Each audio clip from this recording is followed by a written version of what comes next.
जय गुरुदेव। जय गुरुदेव नाम किसका? मेरे प्यारे गुरु दातार मंगता द्वारे खड़ा।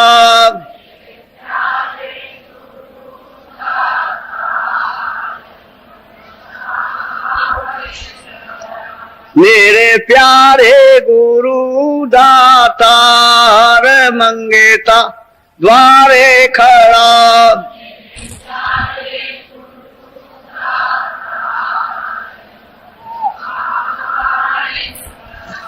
मेरा पुकार पुकार मार कर देखो जरा।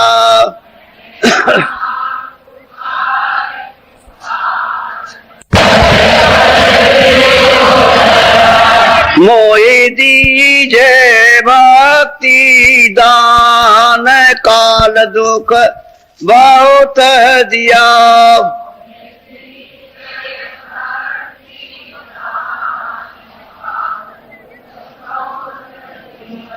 मेरे तरफ उठी ही ये माँ दरस को तरस रहा।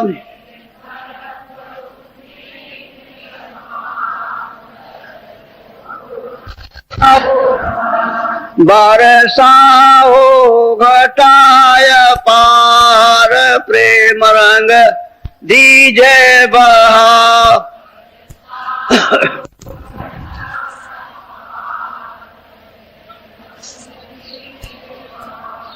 सुरते बीजे अमीर सदार तन मन होवे हरा।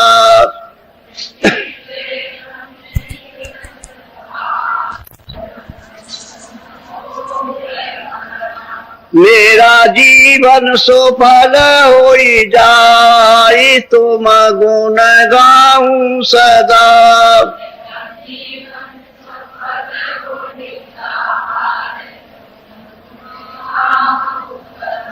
मैं नीचय अधम नाकार तुम्हारे द्वारे पड़ा।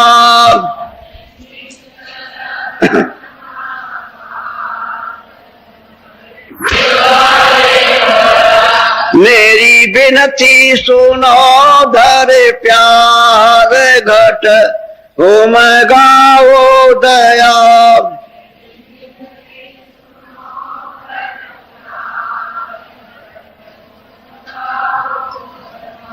स्वामी जी पिता हमार जल्दी पार किया।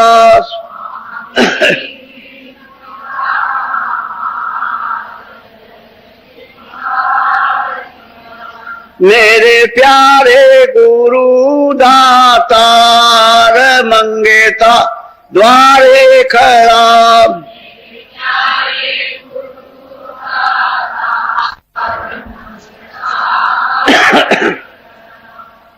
धन्य धन्य गुरुदेव कृपा सेंद पूरन धनी।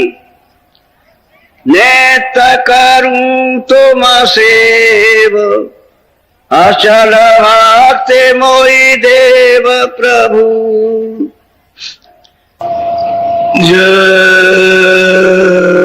गुरुदेव। जय गुरुदेव। सब लोग कानों से ध्यान से सुनो। जय गुरुदेव नाम किसी आदमी का नहीं और ना मेरा नाम है। इस आदमी का नाम जय गुरुदेव नहीं है। ये भी एक आदमी है, मनुष्य शरीर है, इंसान है, इसका नाम नहीं है। जय गुरुदेव नाम वो जो वहां सबका मालिक है, जो सत्य देश में सतयुग में जो रहते हैं उनका नाम प्रभु है। तो किसी आदमी चिड़िया और जानवर का नाम नहीं है। कभी भ्रम में पड़ना भी नहीं। हमेशा अपनी शंकाओं का सदा निवारण बराबर करते रहो, और निवारण नहीं करोगे तो कहीं न कहीं धोखा खा जाओ। और वो तो एक तरह की फांसी है कि लटका लिए तो लग जाएगी फांसी, तो जीवन उसी पर झूल जाएगा। तो शंका में शंका का निवारण हो। कल आपको बताया कि ये तो मालिक की मर्जी हुई, उसकी मर्जी में, उसकी मौज में, उसकी इच्छा में कौन दखलंदाजी कर सकता? वो तो सर्व मालिक सर्वाधार, सब कुछ कर सकता और सब कुछ उसने किया। तो उसने अपने देश से काल को भेज दिया, ईश्वर को भेजा अपने देश से, और आद्या शक्ति को भेजा। फिर उसने अपने देश से ब्रह्म को उतार दिया, पार ब्रह्म को उतार दिया, और महाकाल पुरुष को उतार दिया। इनको उतार के ले आए तो सब 16 ले आए, तो 16 अपने अपने मंडलों में।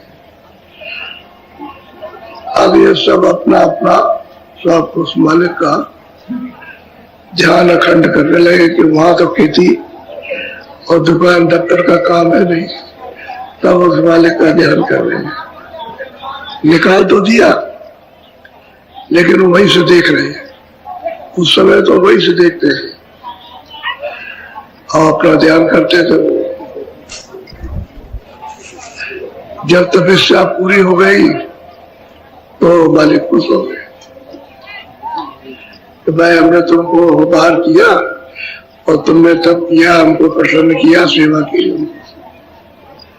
तुम क्या चाहते हो तो मान लिया। कि हमको सबने कहा कि हमको छोटा छोटा राज्य, हम यहाँ रहेंगे तो फिर सुरतों का दान, ये सुरतें खैरात में दी गई, यानी खुशी में, प्रसन्नता में। तो सुरतों का छोटा छोटा भंडार सब लोगों ने सब ब्रह्मांडों में तकसीम किया, क्योंकि ब्रह्मांड सब उसी मालिक के बनाए। जितने भी ब्रह्मांड है अनगिनती, किताबें आप लिख डालो और गिनती खत्म नहीं होगी, इतने ब्रह्मांड है। तो उसने बनाए अपनी इच्छा से पहले ही, बाद में इन सबको भेजा, और भेजने के बाद इतने युग बीत गए कि कितने सतयुग, त्रेता, द्वापर, इतने अनगिनती बीत गए, और तब उसके बाद मालिक प्रसन्न हुए। ऐसे नहीं कि अभी कर लिया हो गया था, ऐसे नहीं। उनकी मौत थी, उन्होंने जीवों का ये छोटा सा भंडार दे दिया। तो वो तो सागर है, उसमें तो एक लोटा बन जाओ, एक घड़ा बन जाओ, तो उसमें क्या सागर में क्या पता चले। तो इनको दे दिया, सबको तकसीम किया, सब लोग जो अनंत ब्रह्मांड है उनमें सब में तकसीम कर दिया। और इनको जो सहतल कमल में बैठे हैं, जो निर्जन भगवान खुदा घाट, उनको भी दिया। अब इनको दे दिया तो इन्होंने मसाला तो नीचे से, जब ब्रह्मांड बनाए तो नीचे उतार लिया, तो मसाला तो पहले ही से सब आ गया, क्योंकि वो आते तो फिर नहीं आ सकते थे। सब मसाला, सब जो कुछ भी है, सब पहले से रचना का सब यहाँ आ गया और इनको बैठा दिया। सब मंडलों में अपने अपने मसाले से सबने रचना की, और जब जीव दिए गए तो उसमें उन्होंने बंद कर दिया, सब बंद करते गए। लेकिन जब उनको सूक्ष्म कारण मसाला मिला तो उसमें बंद किया, और सूक्ष्म मसाला मिला उसमें बंद किया, और उनको जब मतलब ये तैयार हो गया लिंग मसाला उसमें, और ये स्थूल मसाला जब तैयार हो जाए, ये पिंड तैयार हो जाए, तो सूरत को उसमें बंद कर दिया। ये पिंड है, ये जानवर है, आदमी है, ये जेर से पैदा, तो इसमें अलग अलग रखा, अंडज, पिंडज, उपमज, स्थान, 4 इसमें रखा। अब उन्होंने दे दिया, तो उन्होंने ये कहा कि मैंने तो ऐसा करके, यानी मतलब ये सब, और तुमको मैंने दान में दिया। अब तुमको वहां फंसा लिया और खेल लिया और कर्मों में बांध लिया और कर्म कर्जा ला दिया और तुम लेते देते अभी तक तुमको चुका नहीं हो रहे हो और कोई सुनवाई नहीं करो, चारों खानों में बंद करते, पशु में, पक्षी में, कीड़ों में, थल में बंद कर देता है। तो वहां कितने युगों तक बंद रहो, फिर वो नरकों में डालेगा। ये मनुष्य ही तो कभी कभी मिलता, ये तो 84 काटने के बाद पूरा सज्जुग, त्रेता द्वापर कलयुग दी जाए तब भी नहीं मिलता, उसके बहुत मुश्किल से मिलता है। ये शरीर हाथ नहीं आता, जो आपको मिला हुआ आज अनमोल, इसीलिए इसको अनमोल कहते हैं।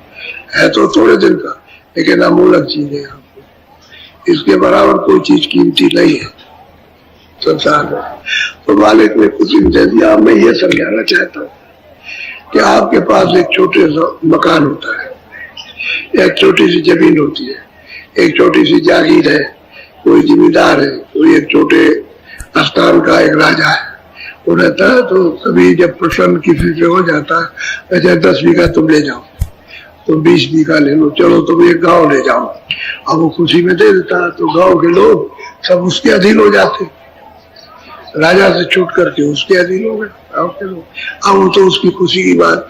तो आपको भी अधिकार रखा स्वतंत्र है कि अपनी इच्छा पूरी कर सकते हो, उसमें इस पर कोई लगाम नहीं लगाए। इच्छा पूर्ति के लिए किसी जीव पर कोई लगाम उसकी नहीं है कि आप ये नहीं कर सकते, ये करो, ये नहीं कर सकते, जो आपको करना उस पर उसका कोई बंधन नहीं है, स्वतंत्र। तो इच्छा और मालिक तो स्वतंत्र है।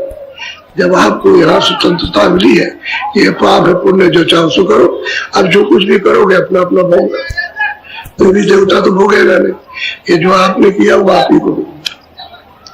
अब मालिक सब मालिक है, सबको पैदा करने वाला, बनाने वाला, तो अब उसकी इच्छा में कौन दखलंदाजी कर सकता।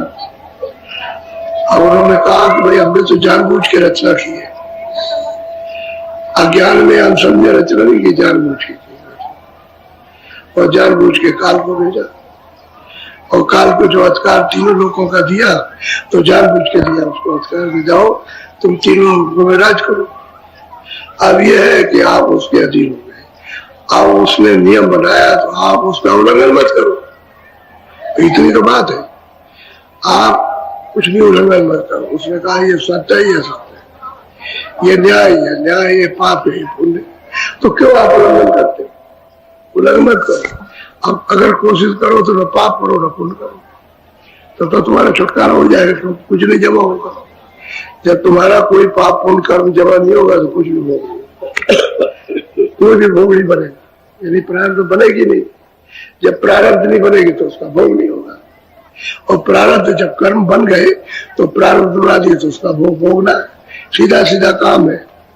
तो असल में क्यों आप करते हो?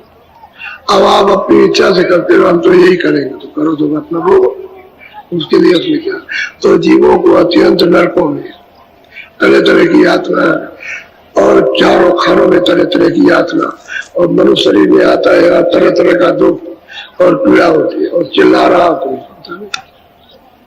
तब फिर मालिक को अति दया आ गई, तब उन्होंने संतों को भेजा कि जाओ उनको अमृतलोक में जगाओ, और उनको पूरा अधिकार है, स्वर्ग लोक से उतार लिया, बैकुंठ से उतार लिया, ईश्वर के लोक से किसी को उतार लिया, और ब्रह्मांड के लोक से उतार लिया, पार ब्रह्मांड से उतार लिया, ऊपर से उनको पूरा अधिकार है। उसमें कोई किसी तरह की इच्छा में उसमें कोई बाधा नहीं, जो इच्छा करे वही करे, और नीचे से उठा के ले जाए और किसी लोग से भी ले जाए ऊपर, वो सब उन पर पूरा अधिकार स्वतंत्र हो।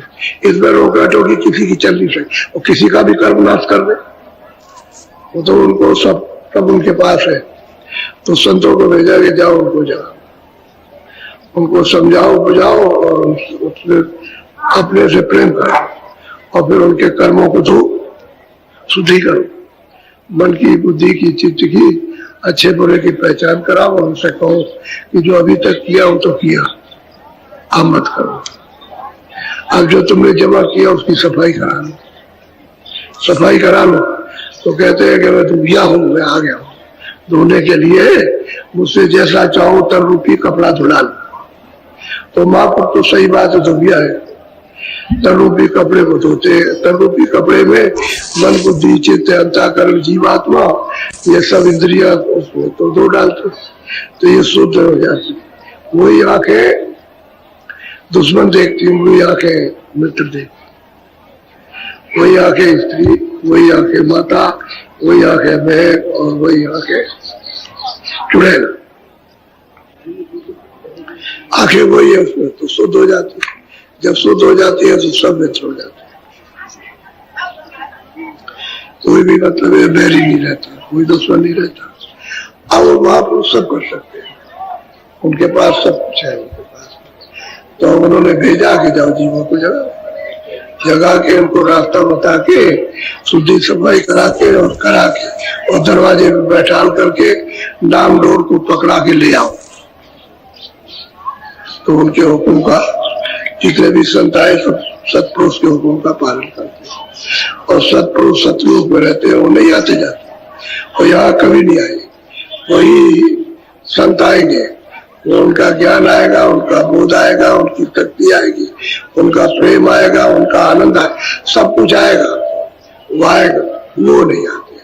तो जब वो आए हैं संत और वो आया तो वही है, क्योंकि भेद तो वही बताएंगे, रास्ता तो वही बताएंगे, सफाई तो वही करेंगे, ले जाएंगे वही, और इन्हीं को समझा जाता है कि आप ही, क्योंकि जीव को क्या मालूम कि वो कहा, जब वो पहुंचा देंगे, उससे मिला देंगे, तब उनका काम पूरा हो जाए। तो चिता के जगा के सब कुछ करके और ले जाके रास्ता बता करके यहाँ से पहुंचा दिया, तब वो गुणगान गाता है उस मालिक के, और जो यहाँ महापुरुष आते हैं उनका। तो मन बड़ा बैरी है, इसके साथ दुश्मन लगा दिए। तो सहजल कमल में निरंजन भगवान बैठे हुए, और उन्होंने वही उसका भंडार है, मन का भंडार, चित्त का भंडार, बुद्धि का भंडार है। तो जब सूरत को नीचे उतारा तो इसी के साथ लगा। यहाँ सूरत बैठी है तो यही चारों तरफ इसी तत्व रूपी मकान में बैठे हैं, इसी जगह, इधर मन बुद्धि चित्त का चारों तरफ, और ऐसे घेर के बैठे कि निकल रह जाए। अब ये मन जो है वो इंद्रियों के भोगों में आदि हो गया, लीन हो गया, अब उससे भोग नहीं छोड़े जाते, बार बार दौड़ के उतरी जाता है। अब महापुरुष कहते हैं कि भाई थोड़ा सा उधर से हटो, जो हम कहे उस बात को मानो, उसको मानो। तो सुनता है, सुन करके कहता है बात तो ठीक है, ये अच्छा है, हमको आनंद मिल जाएगा, हम आनंद ढूंढ रहे, सुख मिलेगा, हम सुख ढूंढ रहे, यहाँ तो हमने बहुत ढूंढा, अभी तक नहीं मिला, और कितने युग हो गए यही जन्मते मरते, लेकिन आज तक छुटकारा नहीं। मानता है लेकिन आदत पड़ी है, स्वभाव पड़ा फटना। जब इधर से हटेगा शब्द भूल जाएगा, भाग जाएगा, और फिर शब्द सुनता है तो प्रार्थना करता है, आप नहीं करेंगे, हमसे भूल हो गई, हमारी क्षमा कर दिया जाए, अब हम नहीं कर सकते। और फिर उसको मतलब फिर गया तो फिर भूल गया, फिर नहीं करने लगा। तो मन इसका आदि हो गया, स्वभाव पड़ गया। अब ये सूरत और मन की दोस्ती पहले तो थी, जब ये नीचे उतर के इंद्रियों के घाट पे आके और ये रस लेने लगा, इंद्रिया इनमें सब में फंस गई, देखने में, सुनने में, तो अब क्या करें, अब बड़ा मुश्किल। तो अब वही मन जो है सूरत का जीवात्मा का दुश्मन हो गया। अब दोस्त हो दुश्मन लड़ाई हो रही, एक ही जगह बैठे, जैसे घर में भाई भाई हो, रहेंगे एक ही जगह, हम नहीं अलग हो सकते, यही रहेंगे, इसी मकान में रहेंगे, उधर का तुम्हारा इधर का हमारा, और रोज लड़ाई होती है भाई से और उनके घर वालों से, सबसे एक दूसरे की लड़ाई, और एक ही घर में रहते। अब उसे कहो एक ही माँ के तुम बेटे हो, एक ही पेट से पैदा हुए हो, और तुम लड़ाई झगड़ा क्यों करते हो कि नहीं हम कुछ ही सुनेंगे। ठीक, तो यही हालत मन की और सूरत की, कि एक ही जगह रहते हुए लड़ाई हो, रोज लड़ाई, रोज। भाई तो मतलब यह है कि यह बड़ी तकलीफ तुम्हारी वजह से हो रही, और तुम यहाँ फंस गए हो और हमको निकलने नहीं देते हो, तो ये तो जरा उसका भी समाचार सुन लीजिए, मन का और सूरत का। मन क्या कहता है और सूरत क्या कहती है। सूरत मन से क्या करे, गुरु की बात तो अभी छोड़िए। सूरत मन से जो साथी है, जो सूरत का मन, उससे वो क्या प्रार्थना करती है, ये जरा ध्यान दे करके आप सुनिए। ये जब महापुरुष प्रेमियों को रास्ते पर लगा देते हैं तो ये सब घटनाएं और प्रेमियों के सामने और महापुरुष के सामने आती है और सबसे जूझना पड़ता ये सब घटनाओं के साथ में। मन से भी जूझ रहा, बुद्धि से भी जूझ रहा, चित्त से भी, अहंकार के जूझ रहा, स्वरत तो सिकंजे रहे, वो तो अब बेबस हो गए। उसके पास तो कोई शक्ति और ज्ञान नहीं रहा कि मैं मतलब ये कि मैं इससे निकल जाऊंगा, उसके पास तो कोई बल नहीं। जब बल पूर्व सब खत्म हो गया, अब इसका बल इंद्रियों का, मन का है। तो सूरत अपने साथी मन से प्रार्थना करेगी। बहुत ध्यान से सुनिए। मान रे मान बचन एक मेरा, मान रे माने बचन एक मेरा। कहता है कि हे मन, तुम मेरे झुक झुक के जब से आए तब के साथी, अब एक वचन हमारा मान लो और तो सब छोड़ दो। एक ही वचन, क्योंकि मैं तुम्हारे साथी हूं और तुम मेरे साथी हो। अब उसको किस तरह से सूरज यानी जीवात्मा मन से पुकार करती, आरजू करती है, मिन्नत करती, प्रार्थना करती है कि हे मन, एक वचन मेरा मान लो, ज्यादा नहीं, एक ही वचन, एक बात मान लो और कुछ नहीं। बोलो। मैं तेरी दासी जन्म जन्म की, तू हुआ स्वामी में। और वही जीवात्मा वही सूरत कहती है कि हे मन, मैं तेरी दासी जन्म जन्म की। जा जा जन्म हमारा हुआ, इस शरीर से उस शरीर में, उस शरीर से उस शरीर में, 84 में गई, नरकों में गई, जहाज भी गई, वहां जहाँ जन्म हुआ था मेरा तेरा साथ था। मैं तेरी दासी हर जगह रही और हमेशा सेवा की। तूने जो कुछ किया है वो मतलब तू करता रहा, मैंने तो कुछ रोका नहीं। तो मेरी तेरी दासी हूँ, तो मेरे एक वचन को अपनी दासी का मान ले। अब वो कितना बड़ा विस्तार बताती है कि जहां जहां जन्म हुआ, मनुष्य शरीर में आई तो तेरी दासी रही, पशु शरीर में गई तो तेरी दासी, पंछी में गई तो तेरी दासी, जल के जीवन में गई तो तेरी दासी रही, हमेशा दास्ता सेवा की है। तो मेरा आपकी बार सौभाग्य से मनुष्य शरीर मिल गया तो एक ही वचन मान ले और दासी का वचन मानना ही चाहिए मालिक को। उसको मालिक बनाया, अपना दासी बनी। बोलो।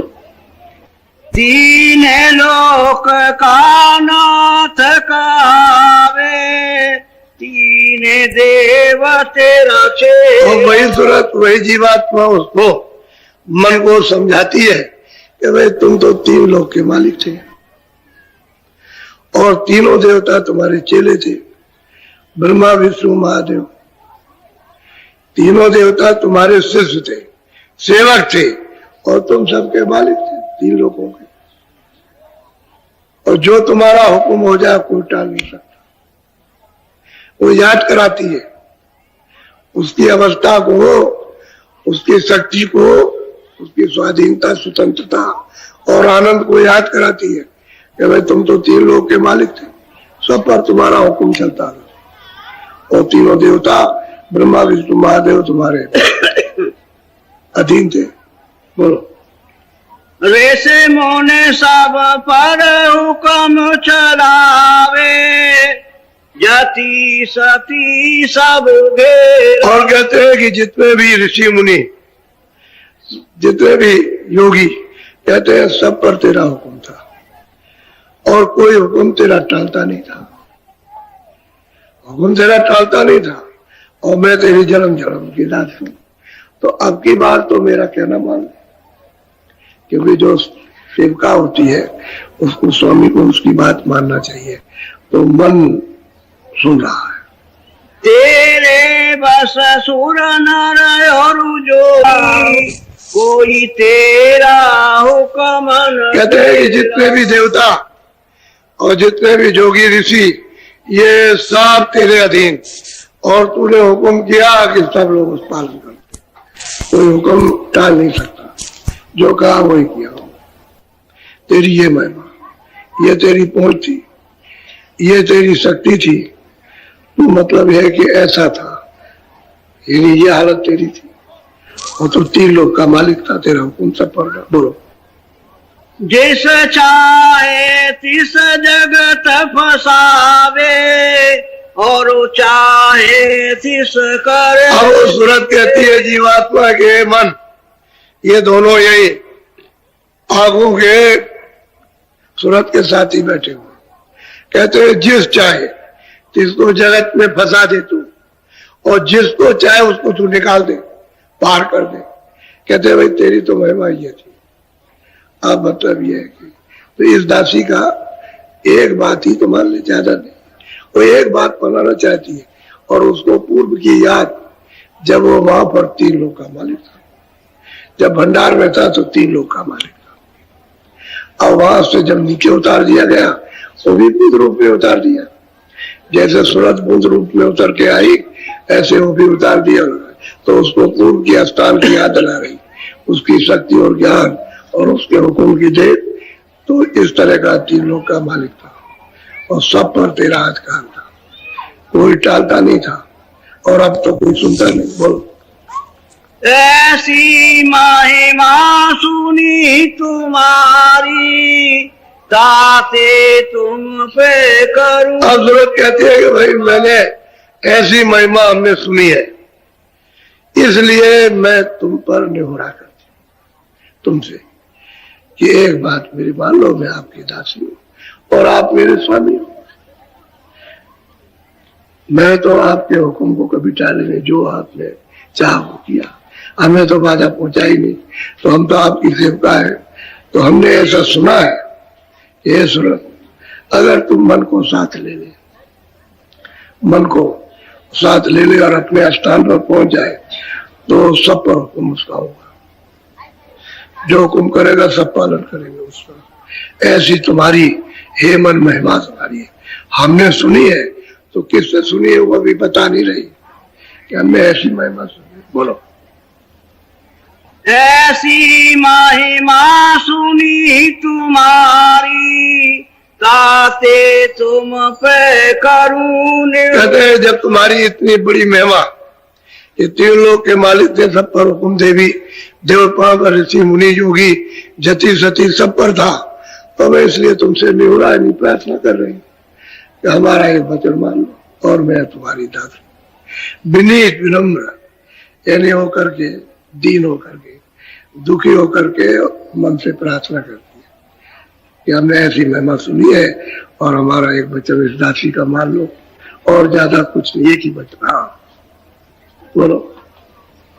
इस तना नगरी तुच्छ देश में, क्यों कह दी होई परे। अब वही सूरत मन को समझाती है कि स्तन नगरी, ये मनुष्य शरीर, इसमें कहते हैं कि तुच्छ देश है, और तुम कैदी होकर के यहाँ पर त्रायमाम चिल्ला रहे हो, तुम्हारी कोई सुनता नहीं, तुम कुछ कहते हो कोई सुनता भी नहीं तुम्हारी।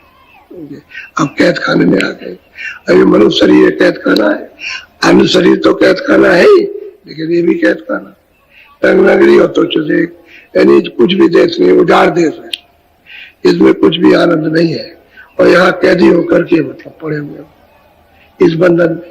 और तुम 3 लोग के मालिक थे और स्वतंत्र थे, और सब पर तुम्हारा हुक्म था, और मैंने ऐसी महिमा सुनी, इसलिए तुमसे मैं प्रार्थना निहोरा करता कि मेरी प्रार्थना को स्वीकार करो। बोलो।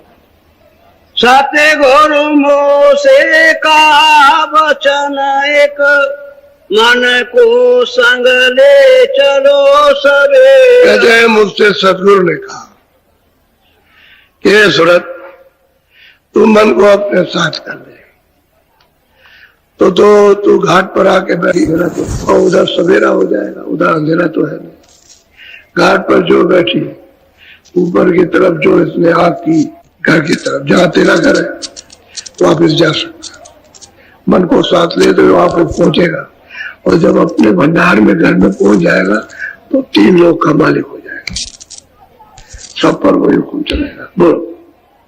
ताते तुम पे करूं विनती, चढ़ो गगन क्यों कब करो बबे। अब वो सूरत कहती है कि भाई इसलिए मैं विनती प्रार्थना करती हूँ कि चलो भाई दरवाजे पर बैठो, गगन की तरफ चलो, चलो वहां तुम्हारा सुख है, आनंद तुम्हारा वहां है, तुम्हारी शक्ति वहां पर है। चलो जल्दी से अपने घर में अपने स्थान पर पहुंचो और 3 लोग का राज करो।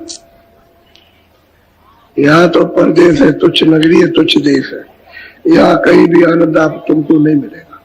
और अपने देश में पहुंचोगे वहां आनंद तुमको मिलेगा, स्वतंत्रता स्वाधीनता मिलेगी, सब देवी देवता तुम्हारे हुक्म का पालन करेंगे। बोलो हाँ। इंद्री द्वार विषय अब त्यागो करो अभी सुलझे। और सूरत कहती है कि हे मन, इंद्रियों के दरवाजों पर बार बार बैठ के स्वाद जो छड़क लेते हो इसको थोड़ा छोड़ दो, थोड़ा त्याग दो और द्वार पर बैठो। और अभी अभी का मतलब इसी तन में, इसी शरीर में मरने के पहले कहते हैं करो अभी सुलझे रहा। आज तो मौका, आज वक्त है, और ये वक्त तुम्हारा अगर निकल गया तो फिर तुमको ये समय नहीं मिलेगा। अभी अपने को सुलझ जाओ। तुम अगर सुलझ गए और तुमने घाट पर अगर साथ दे दिया तो तुम भी सुलझ जाओगे, मैं भी सुलझ जाऊंगा। तुम भी कैद खाने से निकल जाओगे, रोने पीने से तुम भी बचोगे, मैं भी बच जाऊंगा। और तुम अगर अभी नहीं सुलझना करते हो, इंद्रियों के स्वादों को नहीं छोड़ते हो और घाट पर बैठ के गगन की तरफ नहीं चलते हो तो तुमको भी पीड़ा, हमको भी पीड़ा, दोनों रोते, दोनों के दोनों रोते चिल्लाते, और दांत प्रयास कोई सुनता नहीं। सही बात है, बोलो। तुम सा संगी और न कोई, मैं तुम्हारी और तुम ही। और सूरत यानी जीवात्मा कहती है मन से कि तुम्हारे जैसा हमारा और साथी संगी कौन होगा, तुम हमारे मतलब पक्के मित्र हो और मैं किससे कहूं, इसलिए मैं तुम्हारी हो, तुम मेरे हो। मैं कैसे छोड़ सकती, तुम मेरे हो, मैं तुम्हारा हूं। अब क्योंकि तुम स्वामी हो गए इस तंगड़ी में, मैं भी बन गई कैद खाने में, और तुम भी बने हो, तुम स्वामी हो गए, तुम इंद्रियों के घाट पर दौड़ते रहते, मैं कुछ नहीं कर सकती, मैं अपनी क्रिया कोई नहीं कर सकती, मैं उससे सुन हो गई। तो कहते हैं कि भाई तुम मेरे साथी, मैं तुम्हारा साथी। तो साथी की बात मानना चाहिए ना, तब तो पक्का साथी है, पक्का मित्र है। अगर साथी की बात ना, मित्र किस बात का, कहेगा तुम कहते हो नहीं मानते, तुम्हें मित्रता किस बात की। अरे वो कहे तो तुम मान लो, तुमको तुम मान ले, तभी मित्रता चलती है।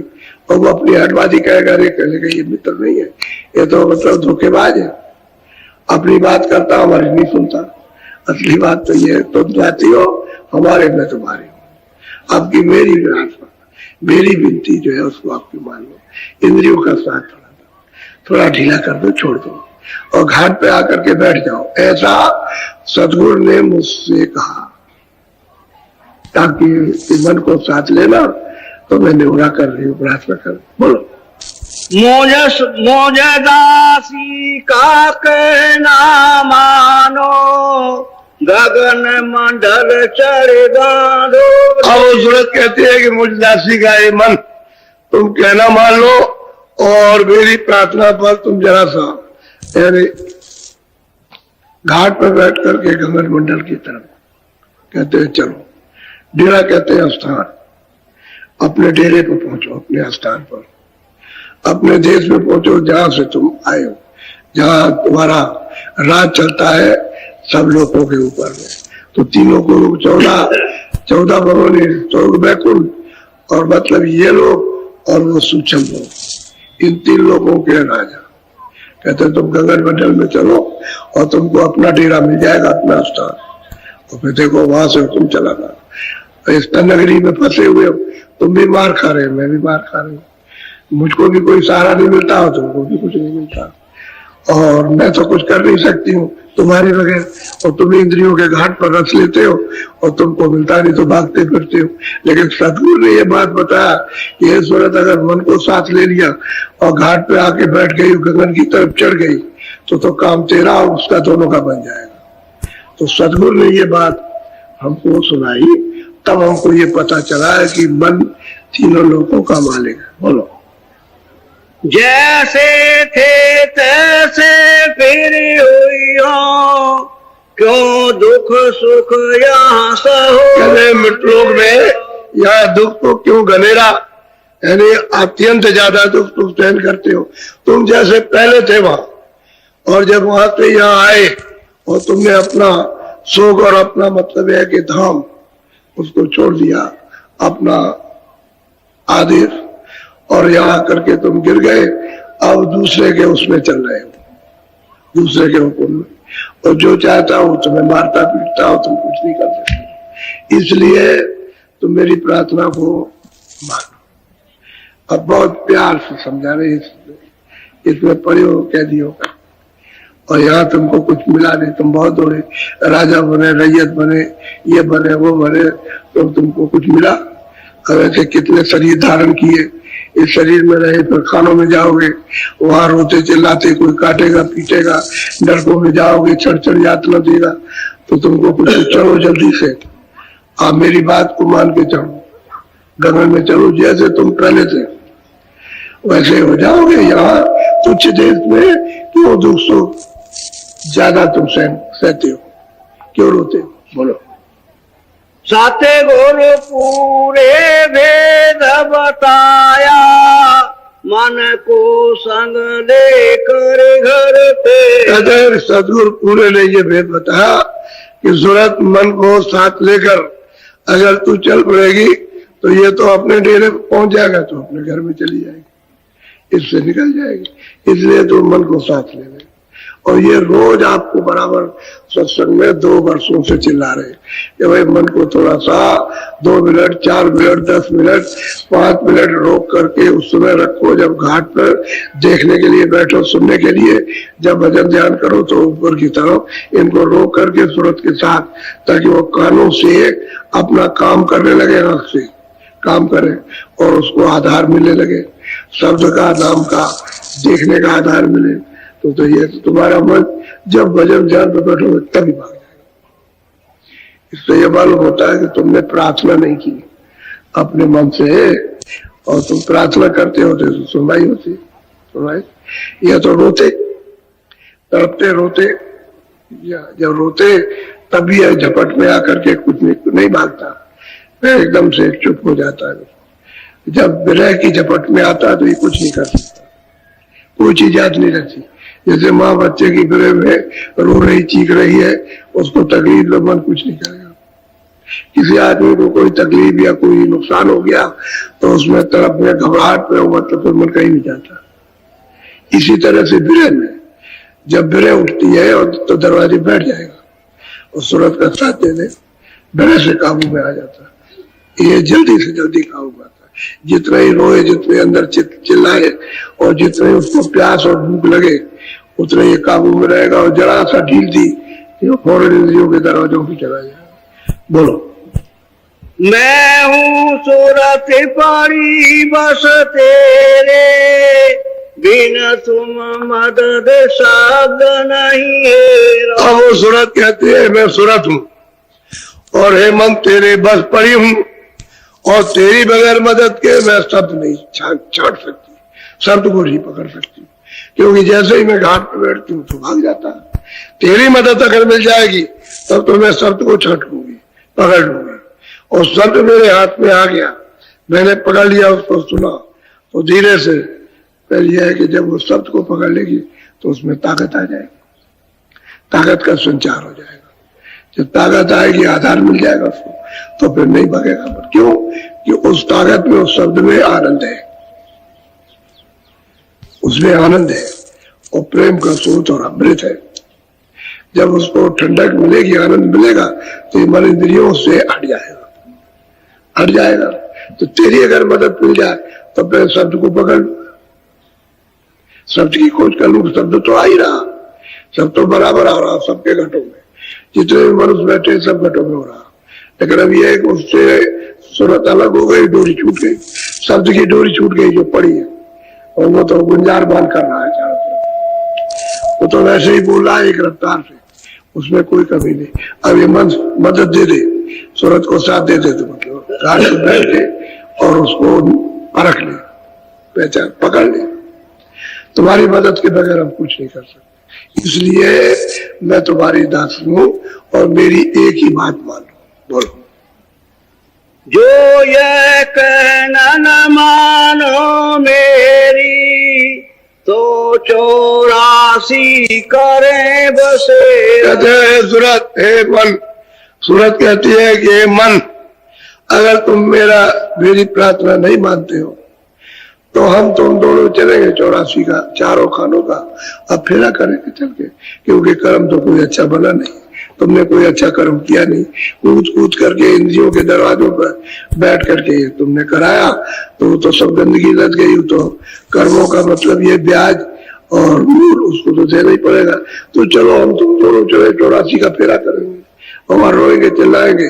जब इस मनुष्य शरीर में नहीं कोई दाद फरियाद सुनता तो वहां कौन सुनेगा करके, लेकिन अब क्या करेंगे, कर क्या सकते।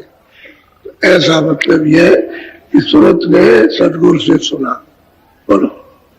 बहुत प्यार से समझा रहे, प्यार से मन को समझाती, रो करके भी समझाती, प्यार से भी समझाती, और बताती है ये तकलीफ तुमको भी हमको, उससे भी समझाती। बोलो।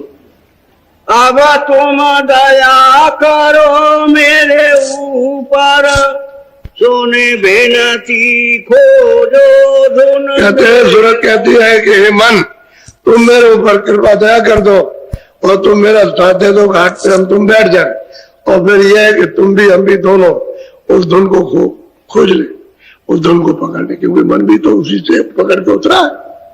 मन को ऐसे थोड़ी गिर गया, उसी धुन को पकड़े उतरा है सूरत के साथ। सूरत को उतारा तो उसी को लगा दिया, बुद्धि को भी लगा दिया, चित्त को भी लगा दिया। ये मन का भंडार, ये बुद्धि का भंडार, ये चित्त का भंडार, सामने अहंकार का भंडार है, उसी में से निकाल के इसके साथ सब्जी से उतारा। सूरत को भी इनको भी उतार दिया। कहते हैं कि धुन करीब हो रही, मेरे हो रही है। कहते हैं हम तुम दोनों घाट पर बैठ जाएगा, मदद करोगे तो खोज लेंगे, यानी उसको पकड़ लेंगे, वो पकड़ने में आ जाएंगे। लेकिन तुम मेरी विनती प्रार्थना मुद्दासी करके ना बात हो, बहुत प्रार्थना कर रही है, बेहद प्रार्थना है। बोलो। हम तुम दोनों चढ़े अधर में। हाँ, वो सूरत कहती है हम और तुम, यानी दोनों घाट पे मिलकर के अधर में, आकाश में, गगन मंडल में, ऊपर की तरफ में दोनों चढ़ेंगे, उसी धुन को पकड़कर। जब उसी को जब छाट लेगी तो धुन को पकड़ेगी तो ऊपर में गगन मंडल आकाश की तरफ चढ़ेगी, ऊपर की तरफ, क्योंकि धुन तो ऊपर से आ रही है। इन्हें सूरत और मन की जो आवाज है तो धुन है, जो बाजे वो तो ऊपर से बज रहे हैं, ऊपर से बजते हुए आ रहे हैं। तो कहते हैं हम तुम दोनों खोज लेंगे और उसको पकड़ लेंगे और चढ़ चलेंगे। वहां बड़ा सूझबूझ से काम ले रही है, बहुत सूझबूझ से कि तुम मदद कर दो हमारी, हम तुम्हारे तुम हमारी। तो कहते हैं गगन में चढ़ेंगे। बोलो, फिर से बोलो। हम तुम दोनों चढ़े अधर में, जाकर बसे पहाड़ सुमे। और कहते हैं हम तुम दोनों अधर में चढ़ेंगे और चलो वहां सुमेर पर्वत पर, सोने का ही पर्वत है। जब साधक उधर जाता देखता उस पर्वत को तो सोचता है कि सोना तो कुछ नहीं है, अगर उसका इतना एक भी ढेला जरा सा ले आए तो संसार में उसकी कोई कीमत नहीं। ऐसा सोने का पहाड़ सुमेर पर्वत ही उसको कहते हैं चलो हम तुम दोनों चढ़ेंगे, सुमेर पर्वत पहुंचेंगे, चलो वहां चले रहे चल के। बोलो। तुम वारे नाराज कमाना, हम पहुंचे जहाँ सतगुरु देव। हम वो सूरत कहते हैं कि सुमेर पर्वत पर जो तुम्हारा स्थान है तो वहां जाके अपने स्थान पर पहुंच जाना और वहां रहना और तीनों लोगों पर राज करना, और हम वहां चले जाएंगे जहां सतगुरु का देश है, और सतलोक में चले जाएंगे आगे, अब इनके जाल से निकल जाएंगे। ये विनती प्रार्थना करती है, उसको बताती है उसकी स्थिति को, देखो तुम ये थे, अब तुम यहाँ आए हो तो तुम्हारी ये दुर्दशा और हमारी दुर्दशा। न हम घर में जा सकते, न तुम 3 लोग के मालिक हो सकते हो, न तुम लोग किसी पर हुक्म चला सकते हो, और तो यह तुम भी बाहर घूमते हो, अभी घूमते नरकों में जाते हो, यात्राएं तुमको मिलती है, हमको मिलती है। तो आपकी बात, एक बात तो इस दासी का मान लो, एक ही बात, वो दासी का कहना मानो, तुम मेरा साथ दे दो। बोलो। मन गोरा स्वस्थ से फिर ऐसे विषय स्वाद मुझसे जात न। अब मन कहता है कि हे सूरत, तुमने बिल्कुल ठीक कहा, लेकिन मैं क्या करूं। अब सूरत से कहता है कि जो विषयों के, जो ये तन के स्वाद है, चाहे पशु योनि के हो, चाहे मनुष्य योनि के हो, चाहे पंछी योनि, कहते इंद्रियों के विषय स्वाद मुझसे छोड़े नहीं जाते, छोड़े नहीं जाते। मैं इसमें फंस गया हूं। अब मेरे पास कोई बल नहीं रह गया कि मैं इसमें से निकल के तेरा साथ दूं। अब उस सूरत को समझा रहा कि तुम ठीक कहती हो, तुमने जो प्रार्थना की मैं मानता हूं, लेकिन मैं क्या करूं, मैं इंद्रियों के जाल में, मैं इन विषयों में फंस गया हूं और इतना कमजोर हो गया हूं कि यहां से निकल नहीं सकता। बोलो। कैसी करूं वचन कस मानू, मैं इंद्री बस हुआ न। अब वो मन कहता है कि सूरत में क्या करूं और कैसे तुम्हारे वचनों को मानूं, मैं इंद्रियों के मामूली बस में नहीं हुआ। जैसे ही इंद्रिया देखती मैं फौरन खिंच जाता हूं, उस तरफ गिर पड़ता हूं और उसको क्षणिक रस लेता हूं। और मैं जानता हूं कि मुझे अस्थायी रस नहीं मिला, मैं उसी की खोज करता हूं कि कहीं ना कहीं मुझको मिल जाए, लेकिन न जानने के कारण मैं बेबस हो गया, मैं इंद्रियों के वशीभूत हो गया हूं। अब इंद्रियों ने अपना बना लिया, अब इनके जाल से कैसे निकलूं। तो सूरत को बहुत मतलब यह है कि मित्रता से समझा रहा, क्योंकि ये भी मित्र थी, वो भी मित्र था। अब जब उसकी समझ में आया तो समझा रहा कि मैं क्या करूं, कौन सा उपाय करूं। मैं थोड़ा इंद्रियों के बस नहीं हुआ, ऐसा हो गया हूं कि मुड़ ही नहीं सकता। बोलो।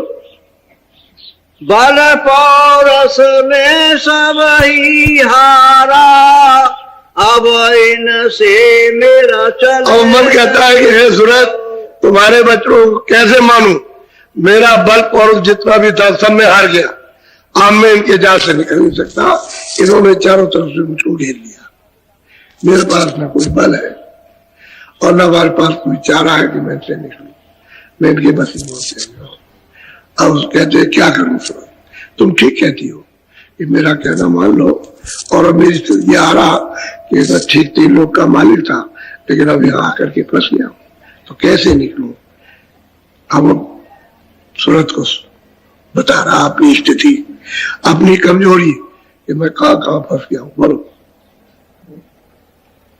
मैं चाहूं छोड़ूं भोगन को, देखी भोग बस चले न। अब मन कहता है सूरत, मैं ये चाहता हूं कि भोगों को छोड़ दूं, लेकिन जैसे भोग सामने आया तो मेरा बस नहीं चलता, मैं भोगों में गिर जाता हूं, और गिर गया तो बाद में पछताता हूं, और जब भोग आते हैं फिर गिर जाता हूं, तो मेरा बस नहीं चलता। इतना मैं कमजोर हो गया हूं कि मेरा बस, मैं चाहता हूं कि छोड़ दूं, ये ठीक नहीं है, क्योंकि इतने दिन भोगते भोगते हुए कुछ मिला नहीं, और अब चाहता हूं, लेकिन अब क्या करूं, वो जैसे सब वैसे गिर गया, मेरा बल नहीं चलता। अब तुम कोई अगर उपाय बताओ, बात अलग है। हाँ। आगे पीछे बहु पछताऊं, समय पड़े पर हो। मन सूरत को जो दोनों आंखों के पीछे बैठी उसको समझा रहा, ये सूरत, ये साथिन, मैं आगे पीछे बहुत समझाता हूं, लेकिन जैसे ही मैंने भोग देखे इंद्रियों ने, और मैं उनके दरवाजे पर बस एकदम खींच गया, मेरा बस नहीं चला, मैं तो चोर बन गया, और फिर वो भोग भोगने लगा, मेरा बस नहीं चलता। आगे पीछे तो मैं पछताता हूं, उस समय पर चोर बन जाता हूं। और किससे चोरी करता हूं, कि जो मेरी साथी सूरत है तुझी से चोरी कर रहा हूं, तो मेरा बस नहीं चलता, मैं क्या करूं। बोलो। कैसे चढ़ूं गगन को प्यारी, मैं चंचल जो दौड़त। अमन कहता है कि हे सूरत, मैं तुम कहती हो गगन में चढ़ चलो और 3 लोगों का राज करोगे, मैं कैसे चढ़ूं? कहते हैं कैसे गगन में प्यारी चढ़ूं, मैं इतना चंचल हूं कि एक क्षण भी कहीं नहीं बैठ सकता। घोड़े की तरह से, हवा की तरह से भागता रहता हूं, कहीं भी रुकता ही नहीं। ये मेरी दशा इतनी इंद्रियों के द्वारा खराब हो गई है, मैं करूं तो क्या करूं? मैं सोचता रहता हूं कि तेरा साथ दे दूं, तू बहुत प्रार्थना करती है, लेकिन क्या करूं, मैं इनके बस हो गया। बोलो।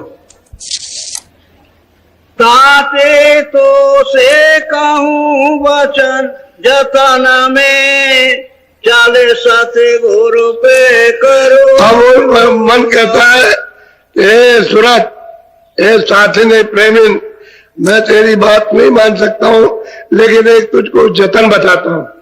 अगर तुझे कहीं पूरे सतगुरु मिल गए तो चल उनके पास चले, चल उनके पास चलो, उनके पास चले, सतगुरु के पास मुझे ले चल, चलो वहां चल के। अब उसने उपाय बता दिया, जतन बताया कि वहां चल। बोलो।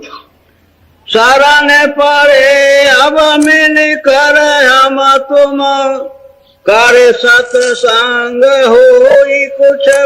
चलो वहां सतगुरु के सत्संग में और शरण पड़ेंगे वहां, और जो वचन सुनाएंगे हम तुम दोनों मजबूत होंगे, हम भी मजबूत होंगे, इंद्रियों के जाल से निकलेंगे और मजबूती आएगी, ताकत आएगी, और तुमको भी ताकत आएगी। दोनों शरण पड़ जाए, वचन सुनते सुनते सुनते सुनते ताकत आ जाएगी, तुमको रह जाएगा, फिर हम दौड़ा धूपी नहीं करेंगे। जतन बता रहा, सूरत को उपाय बता रहा, और दूसरा कोई उपाय नहीं। चलो सतगुरु के पास चले और सत्संग सुनेंगे, वहां सत्संग सुनेंगे, उनके सुनने से मजबूती आएगी, और फिर उसके बाद तेरा साथ देंगे। बोलो। दया करे सतगुरु जब अपनी, पल पल राखे मोको। अब मन कहता है सूरत, जब वो सत्संग सुनाएंगे तो दया अपनी करेंगे, और मन को, हमको पल पल पल पल हमको बराबर संभालते रहेंगे। उनकी दया हो जाएगी तो फिर इंद्रियों की तरफ नहीं जाएंगे, भोगों की तरफ।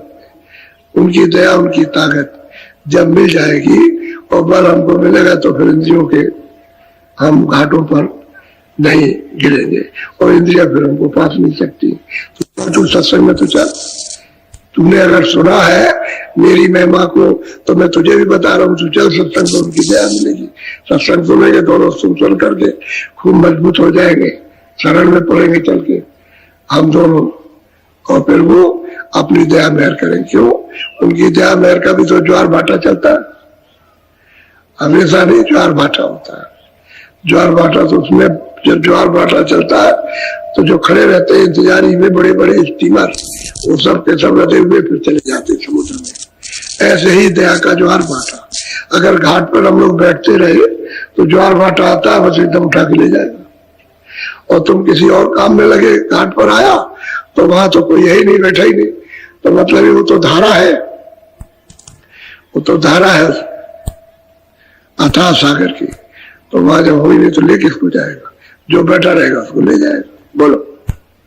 मैं अपने बल चढ़ूं न कबही, जब लग मिले न गुरु बंदी छोड़। कहा मन ने की जरूरत है, मैं अपने बल से कभी नहीं चढ़ सकता, जब तक इन बंदरों से छुड़ाने वाले बंदी छोड़ गुरु नहीं मिलेंगे तो मैं इनको नहीं छोड़ सकता। चल तू, मैं तुझे उपाय बता रहा हूँ, जतन बता रहा हूँ, चल चल वहां चल, मुझको भी ले चल, अपना भी चल।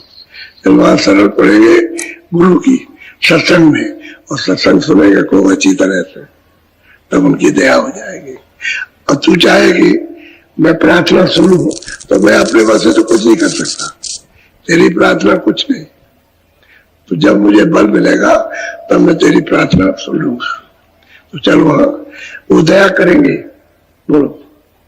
सोने कर सोरती अधिकार खानी, चल जल्दी वह बांधन तो। अब सूरत बहुत प्रसन्न हुई कि मन ने हमारा साथ दिया, जतन बता दिया।